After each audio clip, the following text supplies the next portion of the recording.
They left me at a gas station when I was 10. Now they want me back. But I'm not the same person anymore. I was 10 years old when my parents abandoned me. I remember every detail: the smell of gasoline, the buzzing fluorescent lights, the way the clerk glanced at me like he knew something was wrong but didn't want to get involved. "Stay here, sweetheart," Mom said, patting my head like everything was normal. "We'll be right back." I believed her. I sat on the curb, outside the gas station, hugging my stuffed rabbit, watching their car disappear down the highway. I waited for 5 minutes, then 10, then 30. They never came back. I didn't cry at first. I just kept thinking maybe they got lost, maybe there was traffic, maybe I did something wrong. Hours passed. The clerk finally called the cops. They asked me my name, my parents' names, where I lived. I told them everything I knew. It didn't matter, because my parents had given them a fake address. That's how I ended up in foster care. You hear stories about foster homes being bad, but I got lucky, at least at first. My foster mom, Linda, was kind, strict, but kind. She gave me my own room, cooked real dinners, even bought me new clothes. For a while, I thought maybe this was better. Maybe being abandoned was a blessing in disguise. But then Linda got sick, real sick. Cancer. She fought hard, but within a year, she was gone. And I was back in the system. The next house wasn't like hers, or the next, or the next. I learned things in those homes, things a kid shouldn't have to learn.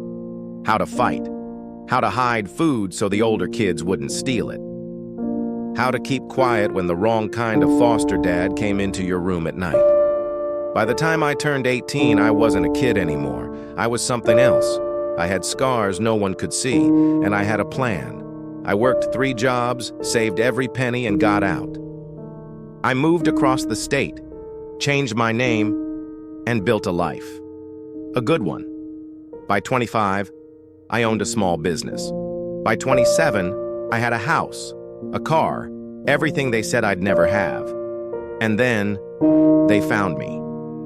It started with a Facebook friend request. The name hit me like a punch. Mom. I stared at it for a long time. My hands were shaking so hard I could barely hold the phone. I didn't accept. The next day, I got a message. "We've been looking for you. We're so sorry. Can we talk?" I almost laughed. Sorry? Sorry for what? Ruining my childhood? Turning me into someone who doesn't know how to trust, how to love, how to sleep without checking the locks twice? I ignored the message. Then came another and another. Then Dad started messaging too. Finally, I blocked them. I thought that would be the end of it. It wasn't. 2 weeks later, I walked out of my store and saw a car parked across the street. A silver sedan.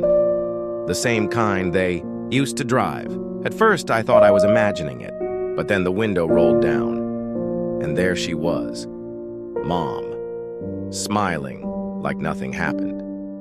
I froze. Every instinct screamed at me to run, but my feet wouldn't move. She got out of the car, walked toward me like we were meeting for coffee, like she hadn't left me to rot in a gas station parking lot. "You look so good," she said. "We're so proud of you." Proud. That word made me want to scream.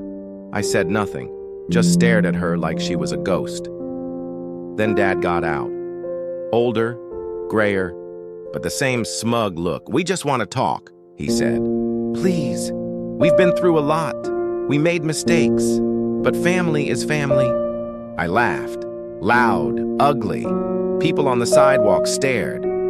"Family?" I said. "You left me. You didn't lose me. You left me." Mom's smile faltered. "We had no choice. Things were bad back then. We thought it was best." "For who?" I snapped. "For you?" Her eyes filled with tears. "Please, just come home. We need you." That's when I knew the truth. This wasn't about love. It was about need. I said one thing before I walked away. You left me at a gas station, and I stayed there for 3 hours, waiting. Do you know what that does to a kid? Do you? She didn't answer.